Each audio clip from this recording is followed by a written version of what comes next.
দুঃস্বপ্নের মতো বয়ে যাওয়া ১২ দিনের যুদ্ধ। মাঝরাতে যখন আকাশ কাঁপিয়ে উঠছে ক্ষেপণাস্ত্রের গর্জন, ঠিক তখনই আসে এক বিস্ময়কর ঘোষণা।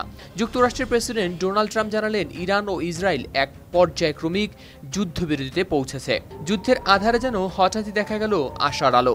গতকাল সোমবার ওয়াশিংটন ডিসিতে স্থানীয় সময় সন্ধ্যা ৬টা নাগাদ ট্রুথ সোশ্যাল প্ল্যাটফর্মে এক পোস্টে ট্রাম্প জানান, যুদ্ধবিরতি এখন থেকে প্রায় ৬ ঘন্টার মধ্যে কার্যকর হতে শুরু করবে।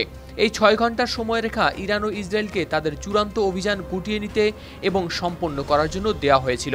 এটি শেষ হয়েছে গ্রিনিচ সময় ভোর ৪টায়, অর্থাৎ ইসরায়েলের সকাল ৭টা এবং তেহরানের সকাল ৭টা ৩০ মিনিটে।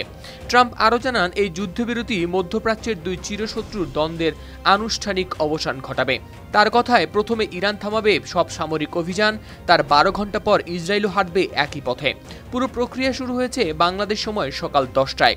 ২৪ ঘন্টার মধ্যে যুদ্ধের অবসানকে ঘিরে বিশ্ববাসী যেন ফেলছে স্বস্তির নিঃশ্বাস। কিন্তু শান্তির খবরে যখন বিশ্ব শান্ত হলো, তখনও তেহরানের আকাশে শোনা গেল বিকট বিস্ফোরণ। উত্তর তেহরান ও শহরের কেন্দ্রে আকাশ জুড়ে ছুটে চলেছে ক্ষেপণাস্ত্রের লেলিহান শিখা।